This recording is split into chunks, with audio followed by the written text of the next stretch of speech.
Assalamualaikum warahmatullahi wabarakatuh. Selamat pagi. Perkenalkan, saya Dr. Gigi Asy Rahayu, spesialis konservasi gigi. Saya adalah dosen dari Departemen Konservasi Gigi, Fakultas Kedokteran Gigi Unjani. Saya sebagai dosen pengampu pada blok 13 tentang operatif dentistry. Deskripsi umum blok operatif dentistry yaitu blok yang mempelajari tentang etiologi kerusakan jaringan keras gigi, baik karies maupun non-karies, meliputi email dan dentin pada gigi permanen. Mahasiswa melalui blok ini mampu melakukan identifikasi penyebab kerusakan jaringan keras gigi dan mampu melakukan penata laksanaan meliputi pencegahan, perawatan, dan restorasi gigi vital agar tetap dalam fungsi pengunyahan, estetik, dan bicara dengan memperhatikan kesehatan jaringan sekitarnya dan keadaan umum penderita. Blok 13 operatif dentistry ini dilaksanakan pada semester keempat, memiliki beban sebanyak 4 SKS dengan kegiatan kognitif dan diselesaikan dalam waktu 4 minggu. Capaian pembelajaran blok 13 ini meliputi 4 CPMK. CPMK 1 diharapkan mahasiswa mampu melakukan anamnesis secara mandiri, melayani, dan empati dengan menggali riwayat pasien standar, pemeriksaan ekstraoral, intraoral, pemeriksaan penunjang, menegakkan diagnosis dan prognosis dengan tetap menjaga kerahasiaan dan menjaga hak otonomi pasien standar. Pada CPMK 2, diharapkan mahasiswa mampu menyusun rencana perawatan secara teoritis berdasarkan patogenesis dengan mempertimbangkan derajat risiko penyakit berdasarkan skenario. Pada CPMK 3, diharapkan mahasiswa mampu menguasai prosedur pelaksanaan klinis dalam bidang konservasi gigi pada pantum gigi dengan penuh tanggung jawab, mandiri berdasarkan moral dan etika akademik. Pada CPMK 4, diharapkan mahasiswa mampu membuat kajian secara mandiri permasalahan bidang konservasi gigi pada pasien atau masyarakat dan mengusulkan alternatif solusi yang inovatif dan dapat dipertanggungjawabkan. Pada sub CPMK, diharapkan mahasiswa mempunyai kemampuan akhir yang diharapkan 1. Memahami etiologi dan proses terjadinya kerusakan jaringan keras gigi dan jaringan pulpa berdasarkan jenis kerusakan yang terjadi. Sub CPMK kedua, mahasiswa mampu memahami prinsip dasar preparasi gigi serta memilih dan memanipulasi bahan restorasi yang sesuai dengan rencana perawatan. Sub CPMK 3, mahasiswa mampu melakukan pertimbangan klinis dalam operatif dentistry dan faktor-faktor yang mempengaruhi hasil perawatan. Proses belajar mengajar meliputi kegiatan perkuliahan 16 kali pertemuan, diskusi pleno 3 kali pertemuan, tutorial A pada step 1 sampai 5 3 kali pertemuan, tutorial B step 7 3 kali pertemuan, mandiri step 6 3 kali pertemuan, dan untuk menyelesaikan tugas mandiri 4 kali pertemuan. Penilaian blok 13 dilakukan melalui evaluasi yang dilakukan untuk menilai prestasi serta partisipasi dalam penilaian formatif dan sumatif.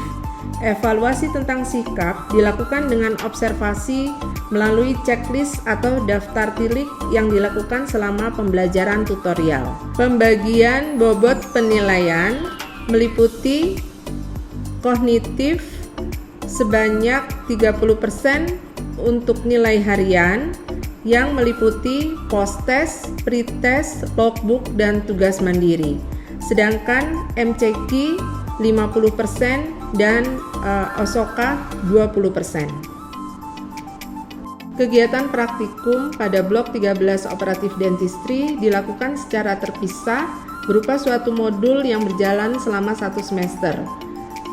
Penilaian terpisah dengan penilaian teori pada blok 13. Berikut saya tampilkan cuplikan video kegiatan pembelajaran yaitu kuliah dan clinical skill lab blok 13 operatif dentistry.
Bismillahirrahmanirrahim. Assalamualaikum warahmatullahi wabarakatuh.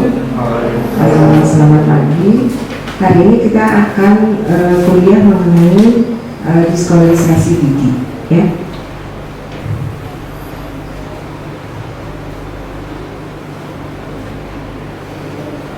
Di sini sesuai dengan RPS dan RPP yang sudah diberikan sebelumnya, ada capaian pembelajaran yang harus dicapai, ya, yaitu yang pertama, kita harus bisa menjelaskan kondisi normal dan kondisi patologis dari warna gigi, ya. Kemudian bagaimana menentukan warna gigi, lalu mengetahui macam-macam diskolarisasi atau pewarnaan pada gigi, menjelaskan diagnosis diskolarisasi gigi, mengetahui indikasi perawatan diskolarisasi gigi di bidang kedokteran gigi, serta menentukan rencana perawatan pada kasus diskolarisasi gigi, ya. Nah, untuk sebelum mengetahui apa yang dimaksud dengan diskolarisasi gigi, berarti kita harus tahu dulu, ya, kondisi normal dari gigi. Pada pelajaran kuliah di blok 2 dan blok 4 mungkin, ya, yang orang biologi, ya, dan biomedik dasar. Nah, di situ kita sudah mengetahui bagaimana susunan dari mahkota gigi, karena biasanya yang mempengaruhi pewarnaan gigi itu adalah bagian mahkota. Kalau bagian akar kan karena tidak terlihat di penampilan secara umum, itu tidak ada penilaian bagaimana warnanya, ya. Jadi yang khusus untuk mahkota gigi, karena pada mahkota gigi itu kan biasanya menjadi penampilan kita pada saat bertemu dengan orang lain, berinteraksi, ya. Ini saya sedikit memberikan suatu gambaran saja, ya, bahwa permukaan gigi itu akan mempunyai gradasi warna, ya. Ini adalah keadaan yang normal, ya, dimana pada sepertiga gingiva bila dibandingkan dengan tepi insisal mempunyai perbedaan warna seperti yang saya sebutkan tadi. Juga pada gigi canimus dan gigi insisif itu sama, mempunyai perbedaan warna. Hal ini disebabkan karena apa? Karena dia mempunyai ketebalan dan translusensi enamel dan dentin yang berbeda, ya. Jadi kalau gigi canimus itu lebih tebal atau lebih tipis, ya, untuk permukaan enamelnya. Canimus lebih tebal, ya. Jadi canimus lebih tebal, jadi sehingga dia tidak terlalu mencerminkan warna dentin di bawahnya dibandingkan pada gigi anterior, ya. Sekarang perbedaan antara gigi tetap dan gigi sulung, ya, sama. Karena dia ada pembentukan dentin sekunder dan tersier, maka cerminan warna yang ditampilkan juga berbeda, ya. Untuk gigi anak-anak atau gigi susu biasanya warnanya bagaimana? Apakah lebih kuning atau lebih putih, ya. Jadi itu penyebabnya adalah komposisi dari dentin sekunder dan tersier, ya. Nah, kalau tadi adalah gambaran yang normal dari warna gigi, ini adalah kondisi patologis dari gigi, ya. Itu bisa dikelompokkan menjadi 3, karena diskolarisasi yang diakibatkan oleh dari dalam, yaitu diskolarisasi intrinsik. Kalau yang dari luar, diskolarisasi ekstrinsik, dan ada lagi yang disebut sebagai diskolarisasi internal, ya. Nah, ini saya berikan penjabaran yang agak lengkap supaya kalian nanti juga bisa mencari bagaimana contohnya, ya. Ini nanti bisa dicari, ya, bedanya apa saja, ya. Nanti ada klasifikasinya. Itu sudah ada penelitian mengenai pewarnaan pada tetrasiklin. Nah, ini yang nanti kita sebagai dokter gigi jangan lupa, ya, bahwa memberitahukan pasien untuk konsumsi antibiotik itu bisa menimbulkan diskolarisasi pada bayi yang dikandungnya, ya, terutama tetrasiklin, ya, karena pembentukan tetrasiklin dengan kalsium dan penggabungan di dalam kristal hidroksiapatit. Jadi dia ada deposit yang menimbulkan pewarnaan pada gigi, ya. Jadi jangan lupa ini yang calon-calon dokter harus bisa menjelaskan ke pasien bahwa pewarnaan gigi bisa diakibatkan oleh pewarnaan internal. Nah, kalau ini yang tadi yang fluorosis hampir sama, tapi penyebabnya adalah perubahan metabolisme dalam ameloblas yang menghasilkan pembentukan matriks yang rusak dan kalsifikasi yang tidak tepat. Kalau ameloblas itu ada di mana ya? Sel yang ada di mana? Ameloblas yang lain ya, ya. Jadi namanya mirip-mirip ya, kata dasarnya sama ya. Terus kalau ini karena nekrosis vulva. Nah, ini yang harus dipahami karena pada saat nanti kalian sudah menjadi dokter gigi itu harus bisa menjelaskan. Tetapi sebelum menjadi dokter gigi ini adalah pertanyaan pada saat OSOKA. Jadi nanti kalau ujian harus bisa menjabarkan bagaimana terjadinya perubahan warna gigi akibat nekrosis vulva. Nekrosis vulva itu diingat kita pernah nggak ya?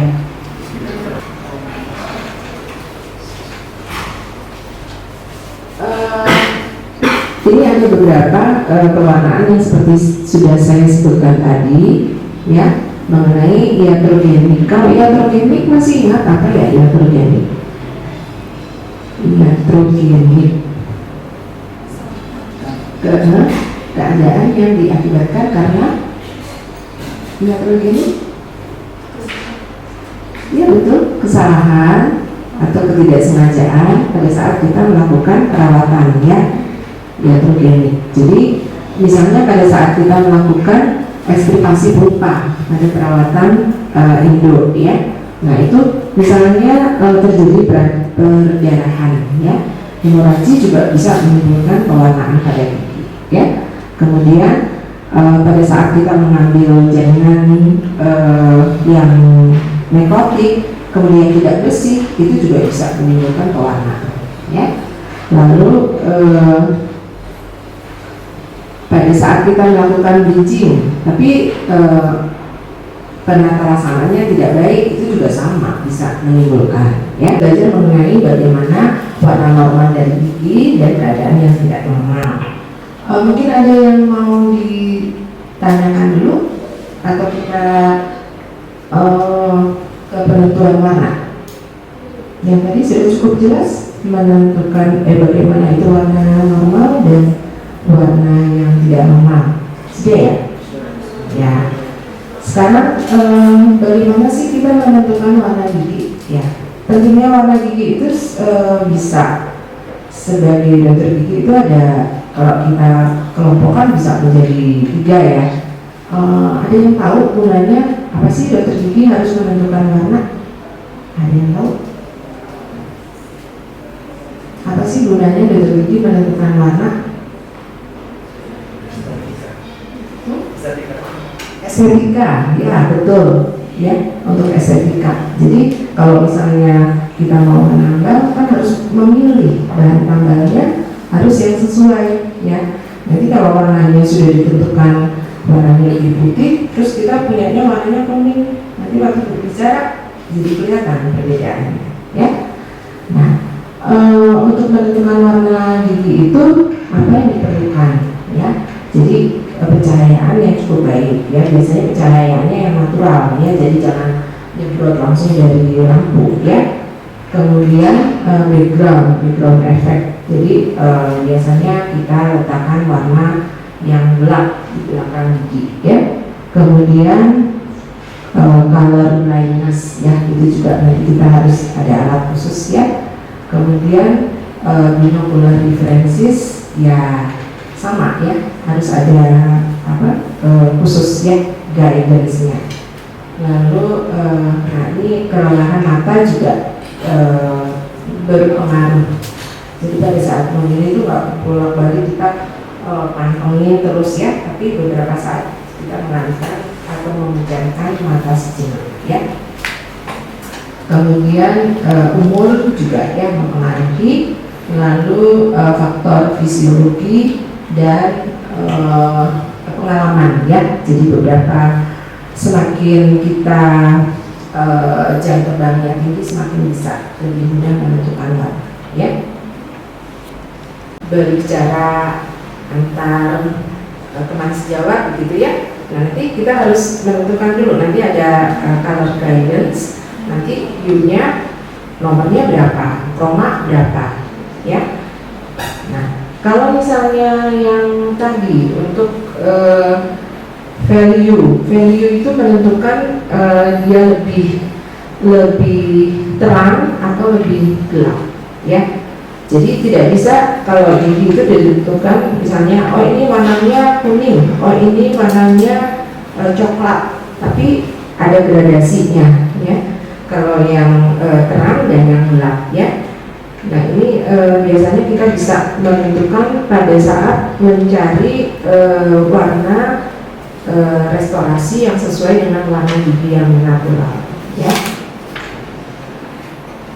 Kemudian kalau yang chroma ini untuk melihat intensitas warna. Jadi kalau misalnya warnanya bisa menentukan oh iya ini kalau orang yang berkulit hitam biasanya warnanya gimana? Putih ya. Nah biasanya kita udah bisa menentukan oh ini warnanya putih gitu ya. Tapi kalau misalnya orang yang banyak mengonsumsi antibiotik, orang tuanya pada saat hamil, jadi warnanya gradasi ya dari kuning sampai ke coklatan ya. Jadi bisa kita sebutkan oh warnanya putih, oh kuning kecoklatan gitu ya. Tapi kalau yang tadi tentang apa namanya dia lebih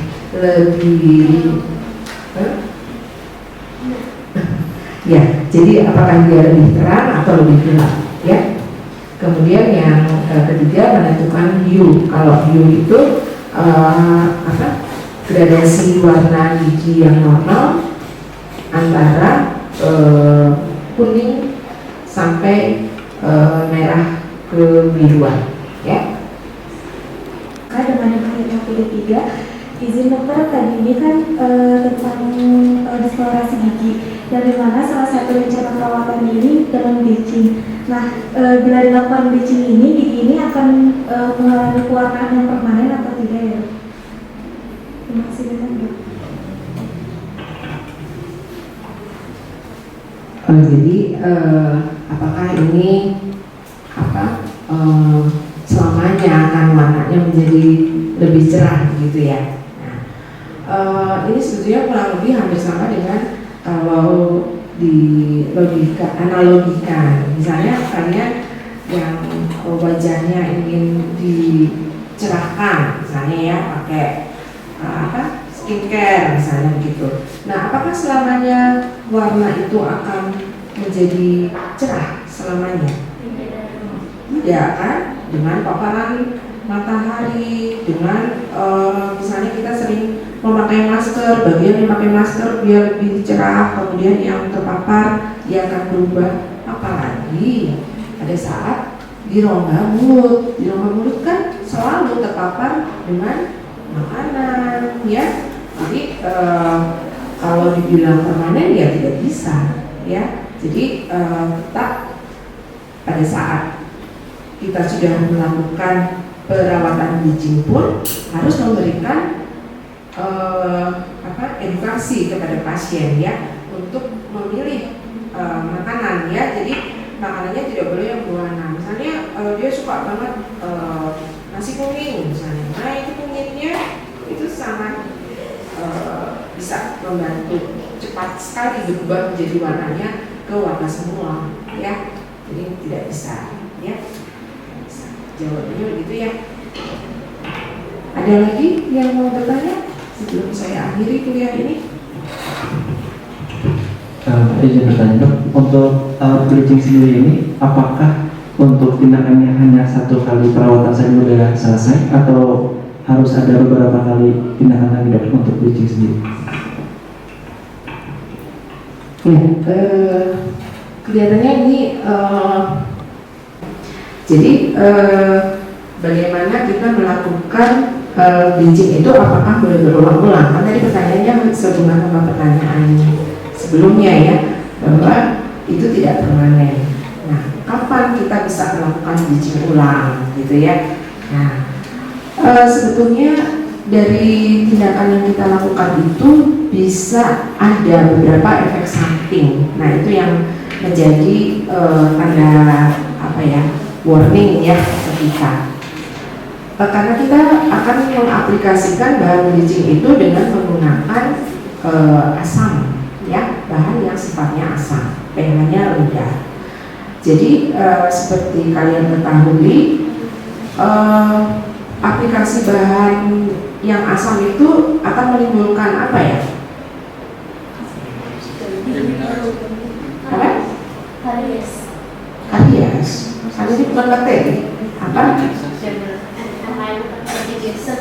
Demineralisasi. Ya. Nah, awalnya tujuan kita hanya untuk mengikis warna saja yang di luar, ya. Tetapi kalau kita aplikasikan terus-menerus, maka yang terjadi adalah demineralisasi dari email. Nah, jadi itu yang harus kita ketahui bersama, ya. Jadi jangan bebas saking pengen putih terus, ya. Jadi nanti semakin kita sering mengaplikasikan bahan yang mempunyai pH rendah akan mengakibatkan demineralisasi. Jadi tidak boleh. Biasanya itu nanti kalau kalian sudah di praktikum baru tahu ya, bahwa kita paling maksimal untuk meningkatkan adalah 7 tingkatan ya. Kalau dari set guide misalnya dari warna yang agak keabuan itu naiknya ke 7 maksimal, itu berdasarkan penelitian ya. Tapi kalau misalnya belum 7, ternyata pada saat bleaching itu kan nanti penata laksanaannya itu ada yang in office sama yang at home. Nah, kalau yang sedang dilakukan penelitian oleh mahasiswa ini yang at home, yang bisa dilakukan sendiri oleh pasien. Tapi kalau yang in office itu oleh dokter gigi, biasanya konsentrasinya lebih tinggi, pH-nya lebih rendah, ya. Tapi kalau yang at home itu konsentrasinya lebih rendah karena nggak diawasi oleh dokter gigi. Itu kalau akan lama untuk tercapai warna yang diinginkan. Tapi kalau in office itu lebih cepat mendapatkan warnanya. Nah, berapa lama? Kalau berdasarkan penelitian, kalau yang in office itu biasanya 2 tahun. Jadi kalau sebelum 2 tahun jangan diulang dulu, ya, supaya terjadi remineralisasi dulu, ya. Oh ya, untuk kepustakaan bisa dibaca ya di buku Studio One itu, lalu buku yang khusus untuk teknik bleaching di situ lebih lengkap ya. Kemudian dibuka ya jurnal penelitian karena ini sudah ada di JHDS beberapa penelitian dari awal sampai ke efek samping yang ditimbulkan itu sudah ada ya. Saya rasa cukup kuliah untuk hari ini. Nanti jangan lupa mengisi absen. Kemudian apabila ada yang ditanyakan bisa dimasukkan satukan saja dengan Google Drive ya. Dan kalian harus membuat suatu mind map ya untuk diskolarisasi dan penata laksanaan ya. Saya rasa cukup sekian ya untuk kuliah hari ini. Assalamualaikum warahmatullahi wabarakatuh. Selamat malam.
Sekian deskripsi diri saya. Semoga ilmu yang saya berikan dapat bermanfaat bagi mahasiswa. Terima kasih. Wassalamualaikum warahmatullahi wabarakatuh.